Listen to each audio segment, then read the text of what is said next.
नमस्कार दोस्तों, मेरा नाम है तुषार। देसी पढ़ाई में आपका स्वागत है। आज की इस वीडियो का टॉपिक है द इंडियन कॉन्स्टिट्यूशन एपिसोड 2। आज की इस वीडियो में हम द इंडियन कॉन्स्टिट्यूशन के की फीचर्स से शुरुआत करेंगे। तो चलिए शुरू करते हैं।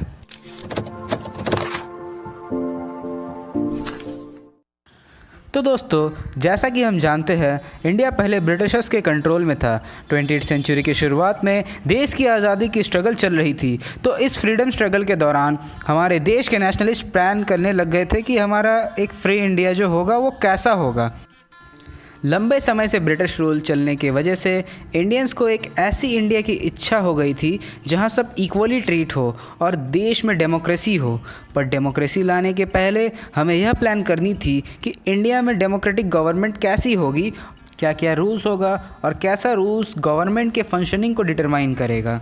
इस प्रॉब्लम के सॉल्यूशन के लिए 1946 में 300 लोग जो कॉन्स्टिट्यूएंट असेंबली के मेंबर्स थे वे लोग मीट करते हैं और अगले 3 साल तक पीरियोडिकली हमारे देश के कॉन्स्टिट्यूशन को लिखते हैं। पर यह काम इतना आसान नहीं था। हमारा देश आप तो जानते ही है कि देश में बहुत सारे कम्युनिटीज़ रहते हैं जो डिफरेंट लैंग्वेज बोलते हैं, डिफरेंट रिलीजन से बिलोंग करते हैं, उनका कल्चर भी डिफरेंट है। तो ऐसे डाइवर्स कंट्री के कॉन्स्टिट्यूशन को लिखना बहुत ही मुश्किल काम था। ऊपर से जब ये लिखा जा रहा था तब हमारे देश का कंडीशन भी सही नहीं था, बहुत सारे देश में चेंजेस हो रहे थे। पर इन सब सिचुएशंस के बावजूद हमारा कॉन्स्टिट्यूशन बहुत ही बेहतरीन तरीके से लिखा गया। तो आइए हम अपने कॉन्स्टिट्यूशन के कुछ की फ़ीचर्स के बारे में जानते हैं। तो सबसे पहला की फ़ीचर होता है हमारा फेडरलिज़म। फेडरलिज़म का मतलब होता है पावर शेयरिंग। हमारे देश में कोई भी एक पर्टिकुलर ऑर्गन ऑफ गवर्नमेंट को पावर नहीं दिया गया है। देश में more than 1 unit of government है। हमारे देश में जो है गवर्नमेंट है वो 3 टायर गवर्नमेंट है। तो 3 टायर गवर्नमेंट का मतलब होता है हमारा जो देश में पावर को हॉरिजेंटली 3 पार्ट्स में बांटा गया है। तो पहला पार्ट होता है उसका सेंट्रल, दूसरा होता है स्टेट, तीसरा होता है लोकल। तो सेंट्रल गवर्नमेंट तो आप जानते ही है जो पूरे देश को मैनेज करता है, और स्टेट गवर्नमेंट जो एक पर्टिकुलर स्टेट्स को मैनेज करता है, और लोकल गवर्नमेंट जो पंचायत और म्यूनिसिपल कॉरपोरेशन होते हैं एक पर्टिकुलर सिटी और विलेज को मैनेज करने के लिए।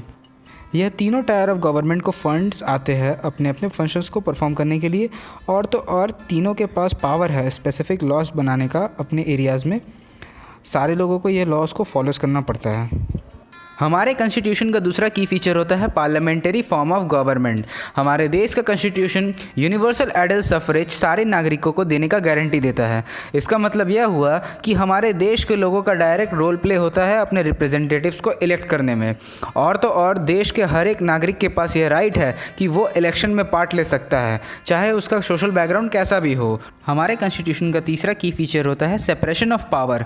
कॉन्स्टिट्यूशन ने पावर को हॉरिजेंटली तो 3 ऑर्गन्स में बांटा ही है, जिसको हमने प्रीवियसली डिस्कस किया, सेंट्रल, स्टेट और लोकल।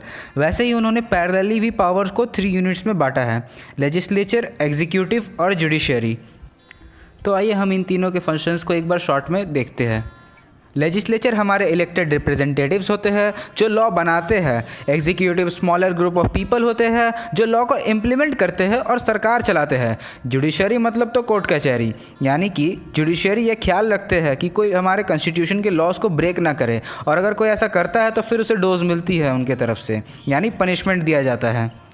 ये तीनों के पावर को इक्वली डिस्ट्रीब्यूट किया गया है जिससे पावर्स के बैलेंस मेंटेन रहे, और तीनों एक दूसरे के एक्शंस को चेक करते रहते हैं।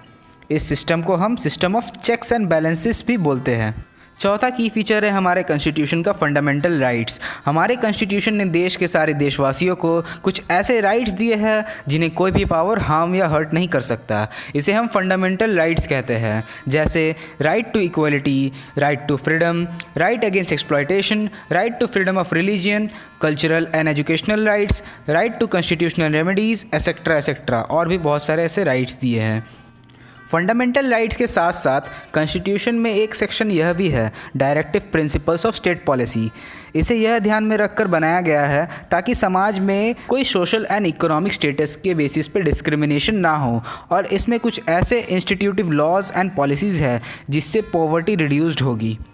पांचवा की फीचर है हमारे कॉन्स्टिट्यूशन का सेक्युलरिज्म। हमारा कंट्री एक सेक्युलर कंट्री है। इसका मतलब हमारे कंट्री कोई भी एक पर्टिकुलर रिलीजन को फेवर नहीं देता। हमारा देश सारे रिलीजन्स को इक्वली ट्रीट करता है। पाकिस्तान, सऊदी अरब जैसे कंट्रीज़ सेक्युलर नहीं कहलाएंगे क्योंकि ये कंट्रीज़ एक कॉमन रिलीजन को फेवर देते हैं।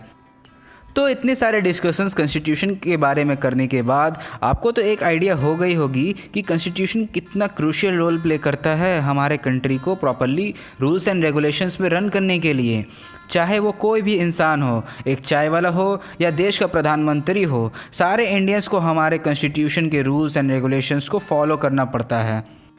इसी के साथ हमारी यह चैप्टर समाप्त होती है। वीडियो पसंद आए तो लाइक कर दीजिएगा, साथ ही साथ कमेंट्स में जय हिंद लिख दीजिएगा। और हाँ, ऐसे ही लेसन्स के वीडियोस के अपडेट्स देने के लिए चैनल को सब्सक्राइब जरूर करिएगा। जय हिंद, वंदे मातरम।